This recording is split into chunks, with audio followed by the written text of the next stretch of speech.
Vamos a continuar con las sesiones de conferencias dentro de nuestro ciclo de la jornada, y para lo cual tenemos el honor de presentar la siguiente conferencia titulada Tunelamiento cuántico, el motor oculto de la computación cuántica.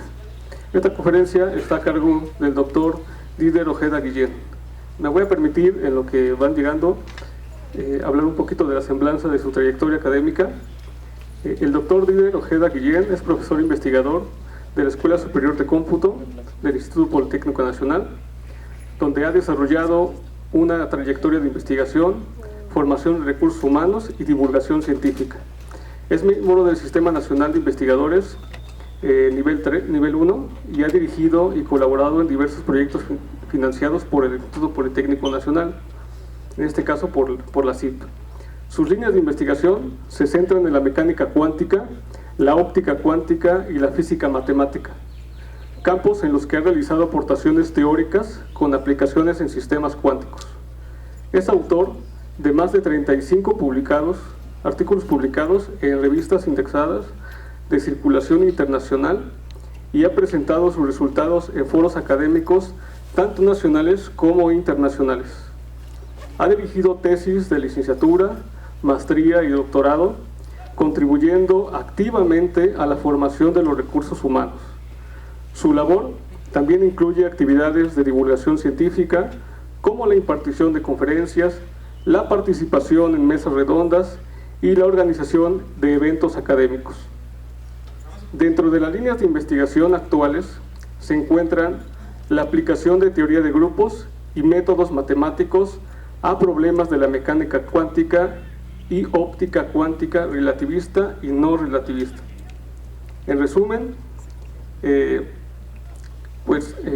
esta es una gran oportunidad para que ustedes puedan identificar cómo conecta con los recientes reconocimientos sobre los premios Nobel de Física que se han venido publicando hoy en el 2025, específicamente en el área de tunelamiento cuántico. Entonces, doctor, le damos la bienvenida a sus órdenes.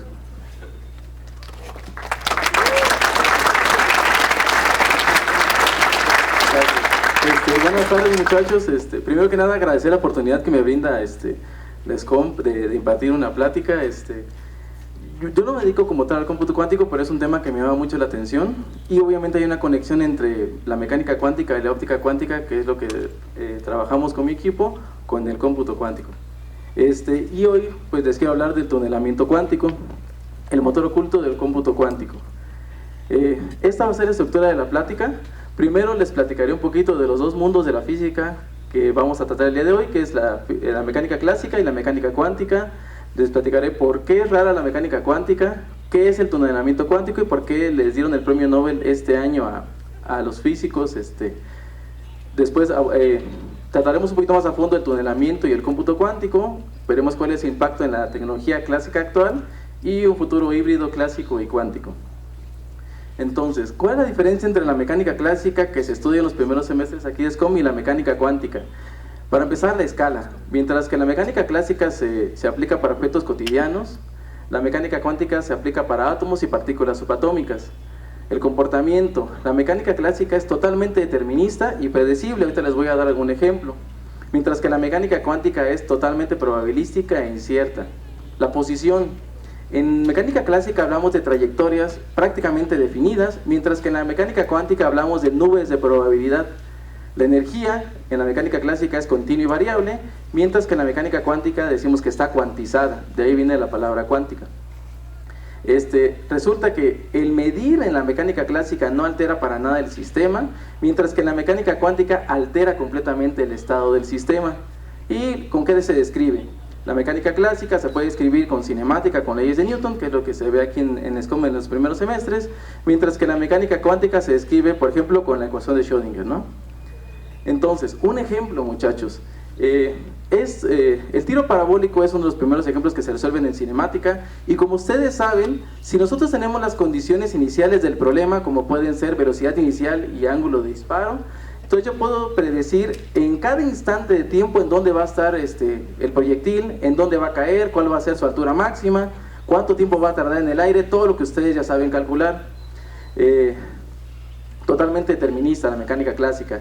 Otro ejemplo es el sistema solar, que se regula con las leyes de Newton, las leyes de Kepler, y nosotros sabemos todo el movimiento de los planetas, muchachos, cuándo va a haber eclipses, se pueden predecir eclipses con muchísimos años de anticipación, todo se puede modelar sin ningún problema. ¿Cuál es la diferencia con la mecánica cuántica? Nos dicen en los niveles anteriores que este es el modelo atómico, como se ve acá, está el núcleo, los protones y los electrones girando alrededor, pero el modelo actual ya es más de este tipo, en donde seguimos teniendo al núcleo, pero los electrones están en algo que llamamos la nube de probabilidad. Ya no se puede saber con toda certeza en dónde están los electrones alrededor del núcleo. Y los electrones, miren, en la mecánica cuántica los electrones ya no se comportan como partículas normales. Si uno avienta partículas, ese experimento se llama el experimento de la doble rendija, y si uno aventara partículas grandes a través de dos compuertas, uno esperaría que se formen estas dos líneas de patrones que vemos aquí en la pantalla. Sin embargo, este experimento se hizo con electrones y se obtuvieron un patrón de difracción, y esto quiso decir de que los electrones, una, se comportan como ondas, a pesar de que son partículas. Hoy en día se le conoce como dualidad onda-partícula. Y dos, lo que les voy a explicar también un poquito más adelante a fondo, para que esto suceda, los electrones, a pesar de que se aventaron de manera individual uno por uno, tuvieron que haber pasado por la rendija de arriba, por la de abajo, por las dos y por ninguna, y todo al mismo tiempo, ¿no? Por eso es que se crea el patrón de difracción que vemos acá. Ok, ¿por qué es rara la mecánica cuántica? Miren, yo he ido por la calle y veo en letreros coaching cuántico. Un día estaba en un evento de mi niña y personas al lado mío intentaron vender objetos con energía cuántica para curarme dolor de cabeza y cosas así. ¿Por qué sucede esto? Porque aparecen fenómenos muy curiosos, muchachos. Entre ellos estos tres: superposición, entrelazamiento cuántico y tunelamiento cuántico. Superposición. Resulta de que en la mecánica cuántica el estado de un sistema es la combinación de todas las posibilidades que tenga el sistema, como les dije acá. Para que un electrón pueda producir esto, tiene que haber pasado por las dos rendijas, por la de la izquierda, por la derecha y por ninguna, todo al mismo tiempo. Entonces el estado de un sistema es la combinación de todas las posibilidades. Entrelazamiento cuántico: dos o más partículas están conectadas sin importar la distancia. Entonces, no importa la distancia que tengan las dos partículas, si en algún determinado momento yo mido una de ellas, automáticamente sé lo que me va a decir la otra. Ese es el entrelazamiento cuántico. Y el que nos interesa, que es el tunelamiento cuántico. Miren, imagínense que nosotros estamos de este lado de la montaña y queremos pasar para este lado. En la física clásica, tú tienes que obviamente hacer esto para poder pasar de un lado de la montaña a otra. En la física cuántica o en la mecánica cuántica, resulta que las partículas pueden atravesar la montaña sin ningún problema y aparecer de este lado, ¿no? Ese es el famoso tunelamiento cuántico. Ahora, miren, intenté no poner ecuaciones, pero esa es la única que voy a poner en toda la presentación, ¿sale? Y es para que vean por qué son importantes las ecuaciones diferenciales aquí en sus cursos y en cualquier ingeniería del mundo. Todo se escribe con ecuaciones diferenciales, muchachos, ¿sale? Y como les digo a mis alumnos en cálculo, todo se escribe con ecuaciones prácticamente, ecuaciones diferenciales de segundo orden. Hasta ahí nos quedamos. Bien. La ecuación de Schrödinger, de hecho, está cumpliendo 100 años, muchachos. Se propuso en 1925 por Erwin Schrödinger, premio Nobel. ¿Y dónde está lo raro? Para empezar, en la ecuación es una ecuación de eigenvalores, que lo van a ver cuando vean álgebra lineal. Si ustedes se dan cuenta, aparece la I de los complejos, ¿sale? Aparece una H barra que es la constante de Planck, que es la que modela el mundo subatómico. ¿Y qué es lo que obtengo cuando yo resuelvo una ecuación diferencial de ese tipo? Lo que obtengo es esta phi. Esta psi es una función de onda que es compleja, y es por eso que al inicio estaba un poquito raro todo, porque así la función de onda, como está, no me describe nada todavía. Uno le tiene que sacar el módulo al cuadrado para que ya me dé un número real, y ese número real ya describa algo físicamente. Pero al inicio, la función de onda es compleja, y lo que me mide es la probabilidad de encontrar a una partícula en cierta posición en un determinado tiempo. Ok, la única ecuación les digo. Entonces, ¿qué es el tunelamiento cuántico? Resulta de que en la mecánica clásica, muchachos, si nosotros aventamos una pelota contra una pared, la mecánica clásica nos dice que la pelota siempre va a regresar. Si le damos una energía menor a la suficiente para que pase por arriba de la pared la pelota siempre regresa. En la mecánica cuántica no. Resulta de que los electrones pueden atravesar esta pared sin ningún problema y aparecer de este lado, a pesar de que no tengan energía suficiente para atravesar la pared. ¿Por qué se da esto? Y tiene que ver con lo que les comenté hace ratito, de que en la mecánica cuántica tú no puedes determinar con toda precisión la posición y la velocidad de una partícula. Entre más quieras conocer la posición, menos conoces la velocidad, y entre más quieras conocer la velocidad, menos conoces la posición. Entonces el electrón no está en un solo lugar, sino está en una nube de probabilidad que se le llama, y cuando se acerca a esta pared, muchachos, resulta de que hay una ligera probabilidad de que aparezca de este lado. Obviamente entre más grande sea la pared, la probabilidad es menor, pero como se va moviendo como una onda, entonces hay una ligera probabilidad de que aparezca de este lado. Y los experimentos dicen que sí funciona así. Entonces, en la mecánica cuántica resulta de que los electrones pueden atravesar paredes sin ningún problema. Y cada que yo investigaba tunelamiento, esto es a lo que llamamos tunelamiento cuántico. Cada que yo investigaba tunelamiento cuántico, muchachos, me aparecía esto, de que el Sol brilla gracias al tunelamiento cuántico, es el que permite la fusión de los átomos del Sol. Entonces, ok, resulta de que en 1962, bueno, hay muchos experimentos que comprobaron el tunelamiento cuántico. Entonces, al inicio era pura matemática, muchachos. Existía la probabilidad de que el electrón atravesara la pared, y después, insisto, los experimentos lo corroboraron. De todos los experimentos, en particular el que me interesa hablarles en este momento es del de Josephson. Resulta de que en 1962, Brian Josephson propuso una teoría en la que dijo, imagínense que tenemos un conductor normal. Nosotros en un cable conductor sabemos de que los electrones, la corriente son el movimiento de los electrones y se pueden mover libremente sin ningún problema, salvo una pequeña resistencia, ¿no? Es decir, no se mueven tan libremente como uno quisiera. En un superconductor, que fue una teoría que se descubrió más o menos por esa época, resulta de que los electrones ya se empiezan a comportar de manera rara nuevamente, y esto es porque en un superconductor las temperaturas están casi en el cero absoluto. Entonces, cuando estamos cerca del cero absoluto, pasan cosas raras nuevamente. Para empezar, los electrones se agrupan en pares, que se le llaman los pares de Cooper, y resulta de que se mueven libremente. Ese es un superconductor, en donde los electrones se mueven sin ninguna resistencia, muchachos. Pero para que tengamos un superconductor, tenemos que irnos a temperaturas, insisto, casi del cero absoluto. Bueno, Josephson, ¿qué fue lo que propuso? Él lo que dijo es, para empezar, todos los electrones se pueden comportar como una sola partícula, y yo puedo describir a todos los electrones que van a estar viajando en mi superconductor como una sola función de onda, que es la función de onda del sistema completo. Bien, por eso está esta imagen. ¿Y qué más, muchachos? Él dijo, si tú pones un superconductor del lado izquierdo, un superconductor del lado derecho, y aquí le pones una pared aislante en medio, resulta que por el mismo tunelamiento cuántico, algunos de los electrones de esos pares de Cooper que estaban del lado izquierdo van a poder atravesar el aislante y van a aparecer del lado derecho. Esta teoría fue totalmente radical, muchachos. Y lo más curioso es de que Brian Josephson, cuando la propuso en 1962, tenía solamente 22 años y era estudiante apenas de doctorado. Y esta teoría la propuso sin ayuda de su asesor, es decir, a él solito se le ocurrió y la propuso. Y como era totalmente ilógico en ese momento lo que él proponía, muchos se opusieron a la teoría, en particular John Bardeen. John Bardeen era el jefe en ese momento de la física, porque nada más y nada menos que era ganador de 2 premios Nobel. Para empezar, se le puede considerar el padre del cómputo clásico, porque él es el que inventó el transistor, junto con 2 compañeros más.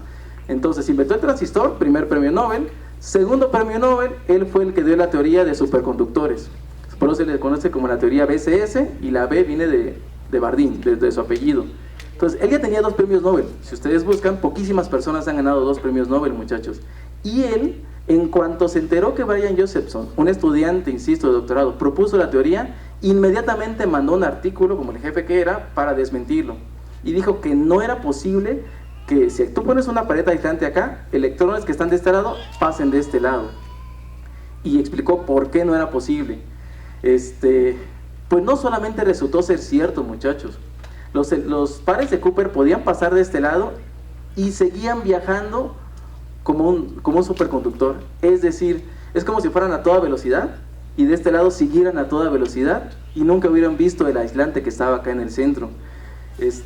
Resulta que en este año, en 1962, insisto, poquitos meses después de que él propuso la teoría, los dos se enfrentaron en un congreso internacional.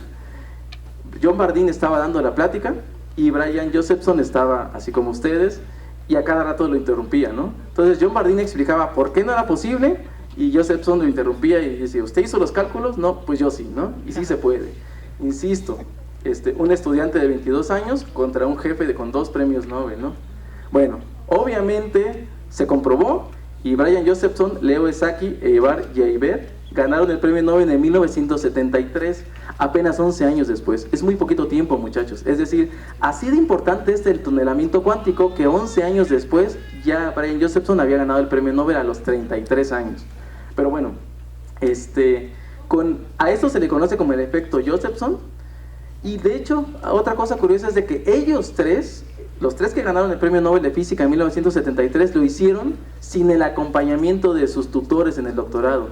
Es decir, todos ellos eran estudiantes de doctorado y todos ellos lo hicieron solitos, ¿no? Estuvo muy interesante este año. Pero bueno, con este efecto Josephson se procede a construir algo que se llama los squids. Los squids son dispositivos superconductores de interferencia cuántica. Son magnetómetros, permiten medir campos magnéticos, pero con una precisión que jamás se pudo imaginar, muchachos. Y se utilizaron obviamente uniones Josephson, como la que aparece aquí. Aquí se utilizan en los squids. Bien. Entonces, el tunelamiento cuántico, muchachos, ya estaba completamente probado. No solamente un experimento, sino muchos experimentos. Ya se sabía que el tunelamiento cuántico era cierto. Y entonces llegamos a 2025 y la pregunta es, ¿por qué se vuelve a dar un premio Nobel de Física en tunelamiento cuántico si ya se había dado un premio Nobel de tunelamiento cuántico antes? Y la respuesta a esta pregunta es la palabra macroscópico.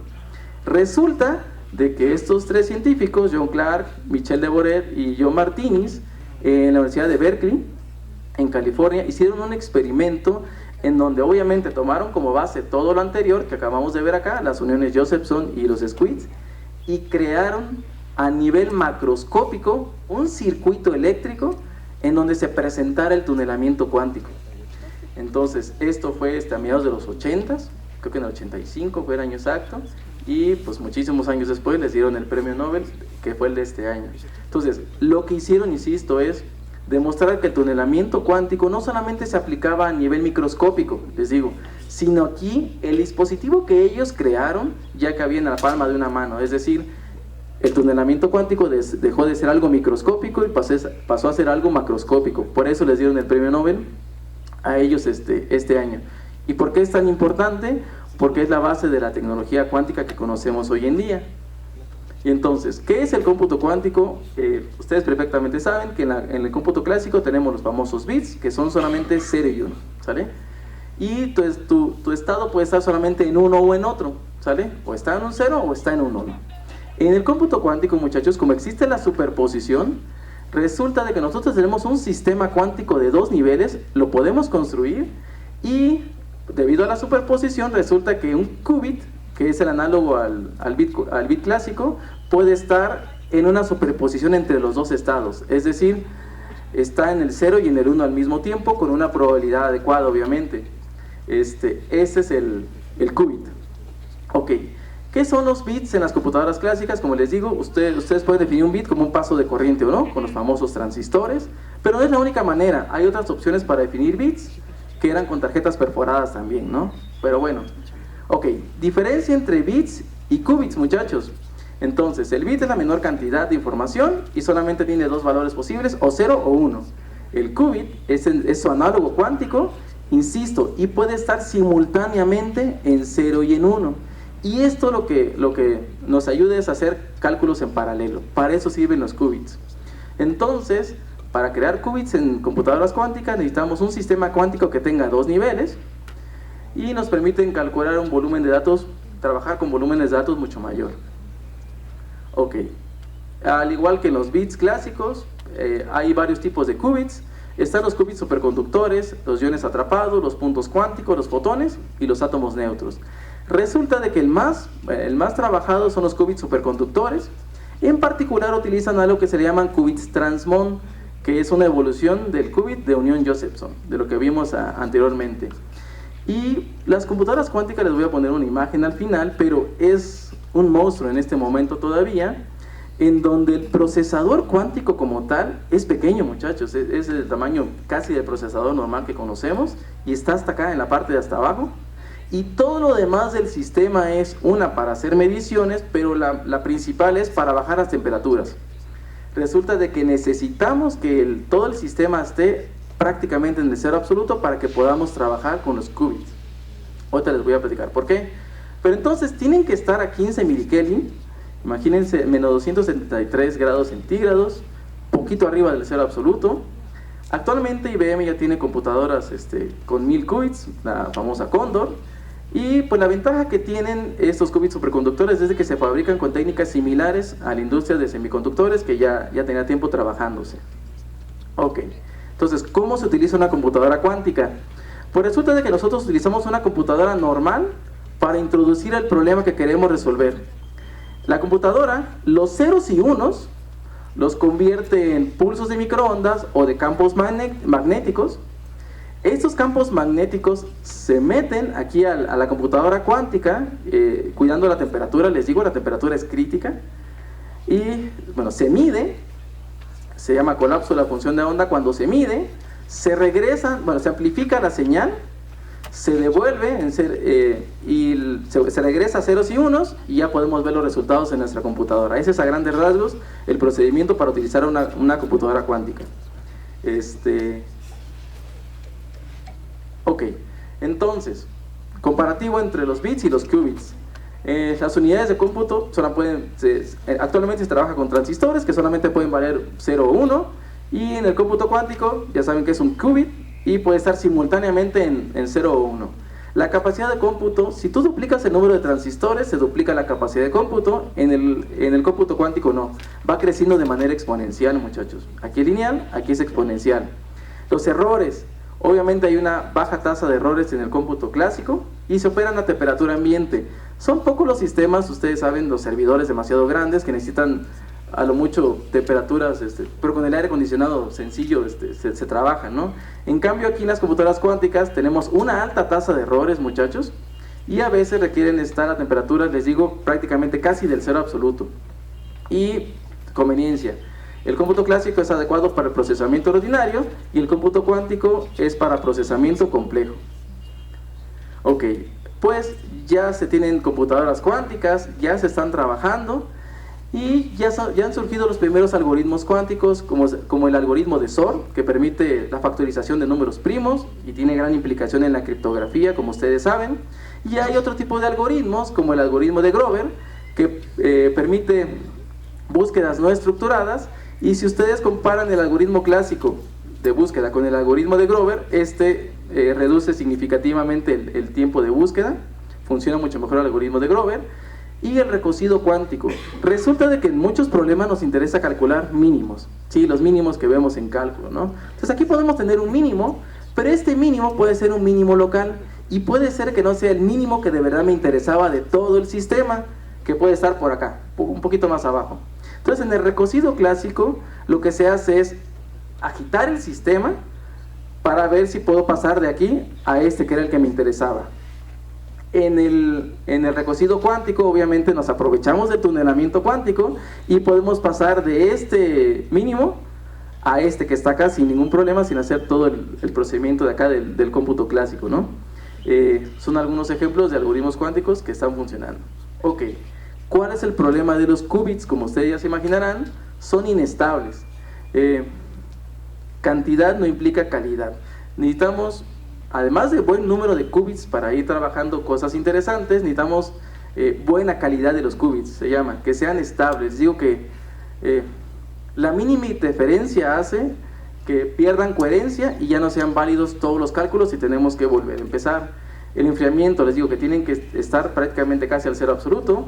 Sufren de coherencia, les digo, si algo los altera, ya pierden coherencia los qubits entre sí y ya no es válido lo que hagamos.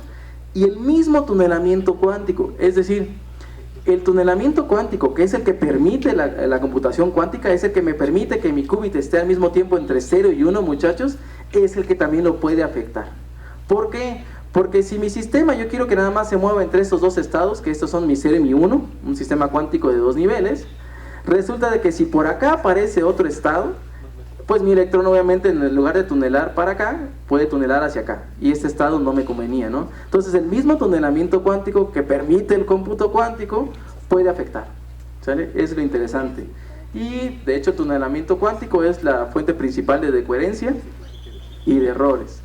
Bien, entonces hasta ahorita ustedes pueden pensar, ¿y qué tiene que ver el cómputo cuántico con nosotros?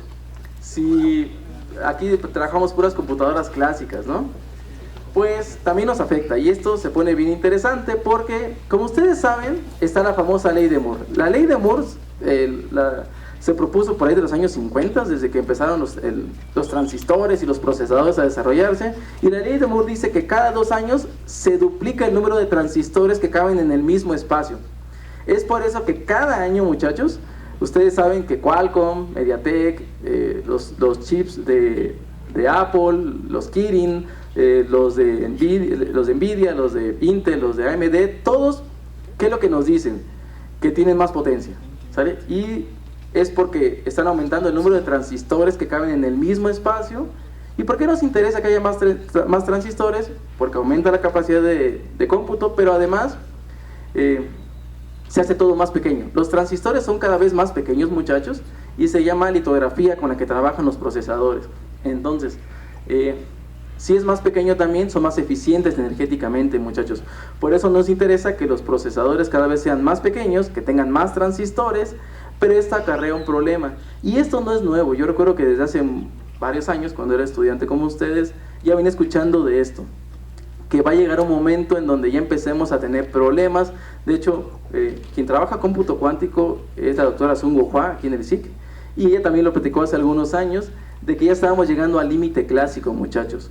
Es decir, como ustedes saben, está la litografía con la que se construyen los procesadores, y pasábamos de 14 nanómetros a 7 nanómetros, a 3 nanómetros. Ahorita Samsung, TSMC, que son las empresas que hacen procesadores, ya están por ahí del orden de 2 nanómetros, entre 3 y 2 nanómetros, muchachos. Pero ¿cuál es el detalle? De que hay un límite. Como el transistor es cada vez más pequeño, muchachos, el transistor, recuerden que es el que permite o no el paso de los electrones, pues entonces estamos llegando a temperaturas a distancias de 1 nanómetro, y aquí ya los mismos electrones pueden tunelar. Entonces, aún en las computadoras clásicas que ustedes trabajan y conocen, muchachos, el tunelamiento cuántico ya se está volviendo un problema. ¿Qué están haciendo los científicos entonces? Están intentando resolver el tunelamiento cuántico de los electrones, ojo, en procesadores clásicos, con distintos tipos de litografías, como hay una que se llama Gate All Around.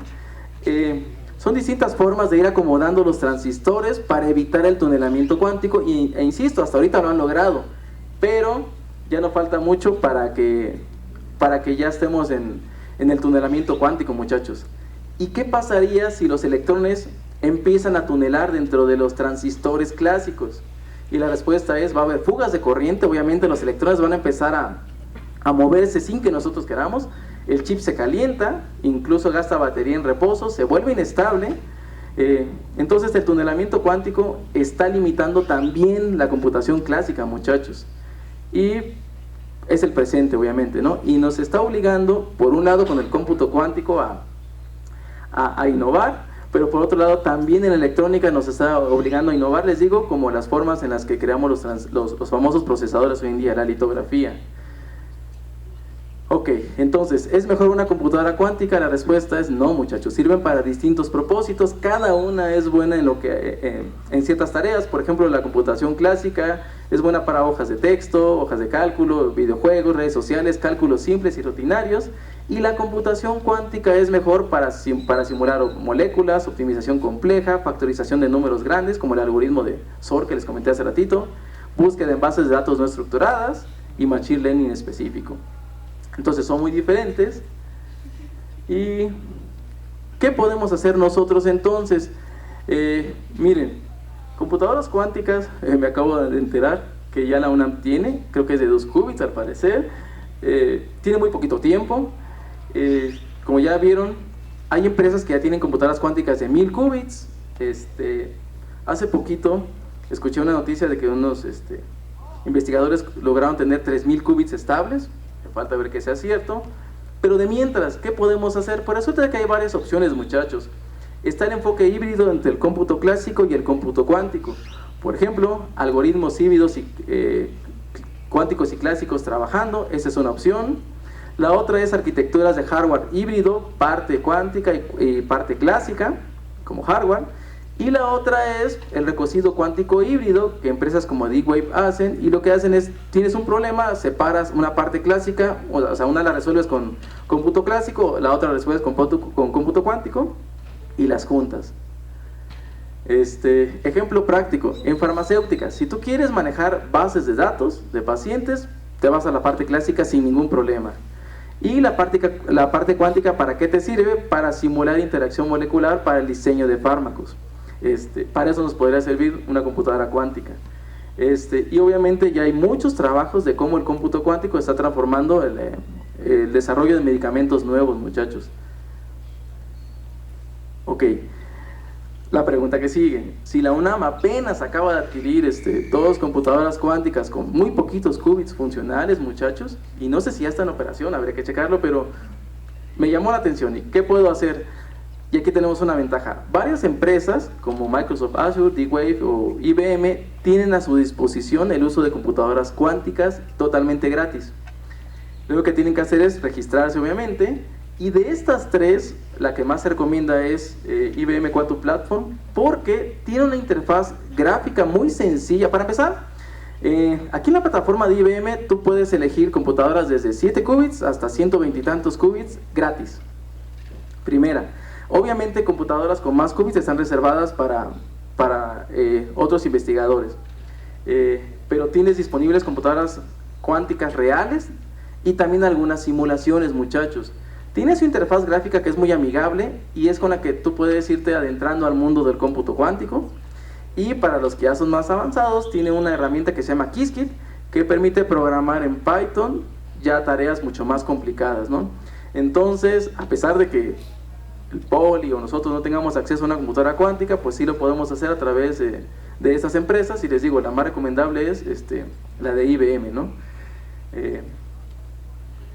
¿Y qué más? Miren, pues obviamente el cómputo cuántico está revolucionando muchas cosas y se puede utilizar a ciencias de la salud, se puede utilizar a modelos financieros, se puede utilizar a ciberseguridad y criptografía, se puede utilizar para algoritmos cuánticos en química o para inteligencia artificial. Y es donde se empieza a poner interesante, muchachos, porque como esta plática que les acabo de dar, ustedes saben de que se puede dar una plática de inteligencia artificial solamente de cómo está ayudando a la ciencia. Justo el día de ayer me llegó una noticia en donde en óptica cuántica tú puedes tener tus láseres, puedes tener tus lentes, y resulta de que los físicos intentan ver arreglos ópticos, se le llama, para hacer experimentos. Pues físicos de la Universidad de College of London, la University College of London, le metieron a la IA que diseñara experimentos con fotónica, muchachos. Y la IA empezó a proponer nuevos experimentos en fotónica que dan o los mismos resultados o mejores que los que proponían todos los científicos, muchachos. Entonces, la IA obviamente está con todo y puedes juntar inteligencia artificial con cómputo cuántico y hacer cosas novedosas. Y pues les voy a vender aquí a un amigo mío, Aldo. Él es egresado de FM, de la licenciatura en Física y Matemáticas, fue mi compañero, ya dio pláticas acá, él trabaja en IBM, muchachos, y él es uno de los autores de este artículo, donde están utilizando computadoras cuánticas para ciencias de la salud. Tiene muchas patentes en IBM y a eso se dedica. Y les digo, ya dio una plática por acá hace como 2 años, creo, aquí en SCOM. Pero bueno, aquí les dejo la imagen de una computadora cuántica real. Si se dan cuenta, todo este sistema, insisto, es para bajar la temperatura y bajando la temperatura poco a poco. Hasta abajo está el procesador, muchachos. Y esta es una computadora cuántica real que está precisamente en IBM en Nueva York, funcional y todo, ¿no? Y pues, conclusiones, muchachos. El cómputo cuántico está de moda, sí, pero les digo que está en pañales todavía. Es decir, le hace falta mucho trabajo, cantidad no implica calidad. Les digo que necesitamos más número de qubits, pero también de buena calidad. Primera. Segunda, el cómputo clásico es estable, pero insisto, estamos llegando al límite también en el cómputo clásico. El futuro de la computación, a mi punto de vista, es híbrida, antes que meramente cuántica. El cómputo cuántico y clásico se necesitan, y pues obviamente necesitamos que se empiece a dar el cómputo cuántico acá y que empiecen a trabajarlo ustedes, por lo menos en lo que tenemos una computadora cuántica en el Poli, por lo menos en línea, ¿no? Trabajando con la plataforma de IBM o alguna de ellas, ¿no? Entonces, pues es todo lo que les quería platicar, muchachos. Muchas gracias. Gracias por su atención.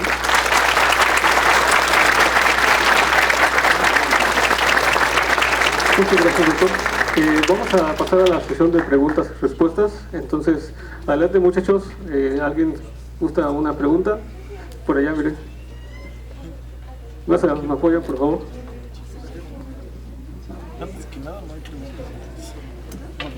Hola, una pregunta, por ejemplo, si la computación cuántica se aplicara a Internet, ¿cree que ya no sería necesario el uso de cables, por ejemplo, para traspasar por completo ciertos materiales?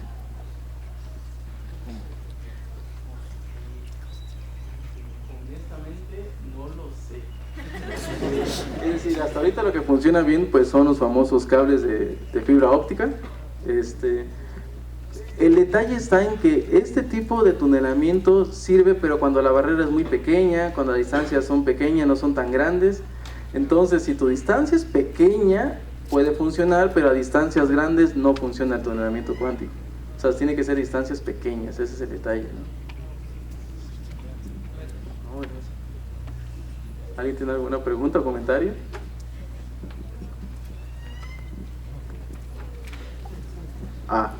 Yo tenía una pregunta, y es que ahorita que se mencionó justo sobre los efectos de la luz y cómo toda la cuántica se descubrió con el efecto túnel, mi pregunta es, ahorita que se está también a la parte investigando sobre una tipo computación fotónica o lo que es como tipo transistores aplicados en la luz, la fotónica y láseres. Mi pregunta es, ¿qué tan ligado está el avance de la computación cuántica a lo que es la computación tradicional con electricidad y transistores eléctricos como los conocemos? ¿Cómo sabremos que no está más bien ligada a lo que es todo lo que hemos estado investigando a la par de computación fotónica y todos esos tipos que también se están investigando y que también están relacionados con lo que es la cuántica? Mire, como les comenté en la plática, hay varias formas de hacer cómputo cuántico, de los famosos qubits. Hay varias maneras, uno de ellos es con fotónica precisamente, y como todo, tiene ventajas y desventajas. Cuando haces cómputo cuántico con fotónica, no necesitas que es que por acá, a ver,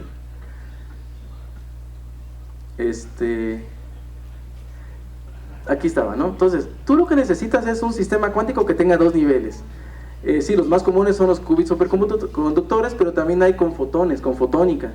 Y entonces tú puedes hacer un arreglo óptico, como les decía, con láseres y hacer cómputo cuántico. Siempre tú tengas un sistema de dos niveles. En óptica cuántica hay algo que se llama el modelo de James Cummings, que es un modelo de dos niveles, el estado base y estado excitado nada más, y es parte de lo que se utiliza para hacer cómputo cuántico también con fotones, pero tiene desventajas con respecto al más usado. Insisto, aquí la temperatura no es tan crítica, se puede utilizar a temperatura ambiente, pero tiene menos poder de cómputo y es por eso que casi no es utilizado. Ahora, la relación estricta entre la fotónica y los transistores, no sabría decir cuál es. Lo que sí te puedo decir es de que sí se hace cómputo cuántico con láseres también, creando un sistema de dos niveles. Lo que necesitas es un sistema cuántico con dos niveles, y hay muchas formas, ¿no? Les digo, hay muchas formas de crear tus qubits, pero tiene sus desventajas la computadora cuántica con fotones, por eso casi no se utiliza, y son otros más utilizados. Entonces, la relación estricta entre la fotónica y los transistores no la sé honestamente.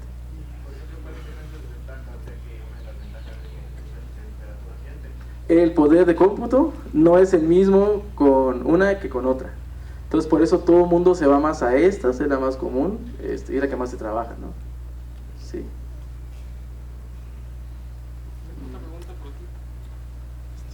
Sí.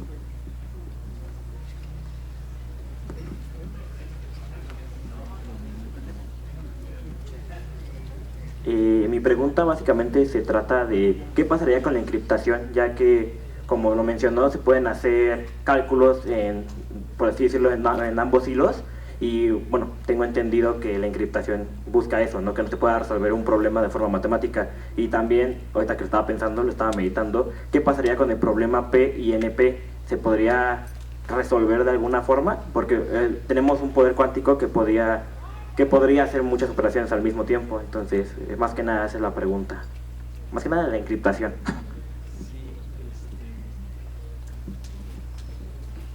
Muchas gracias.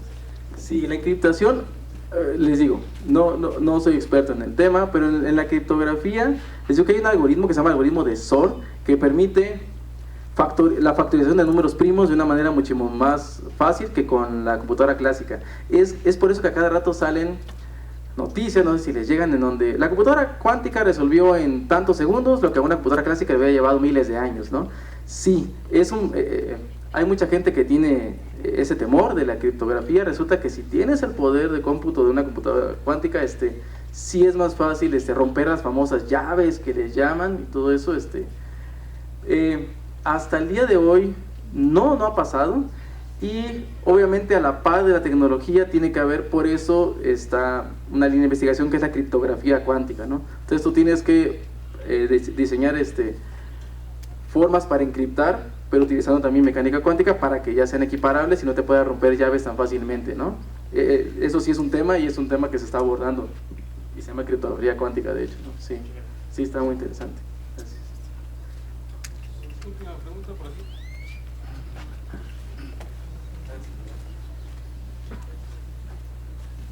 Buenas tardes, profesor.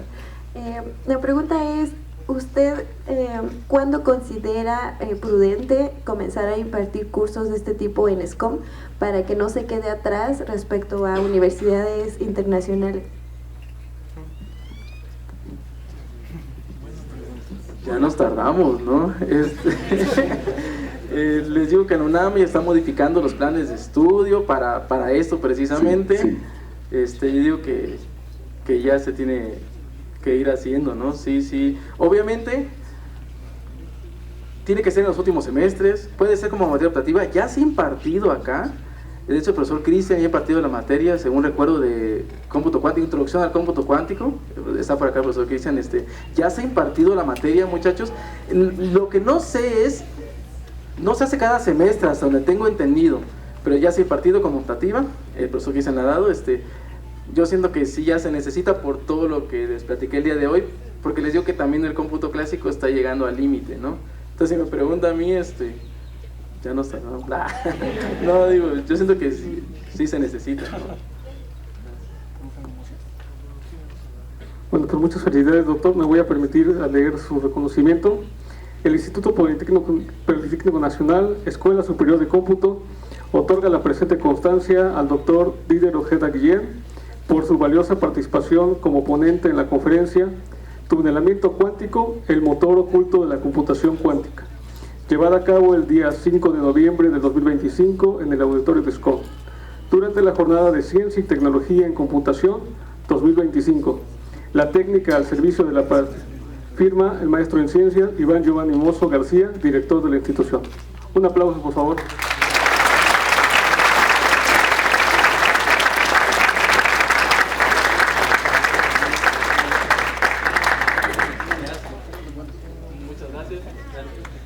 Bueno, pues no se pierdan la siguiente conferencia, está en media hora, 5 minutos.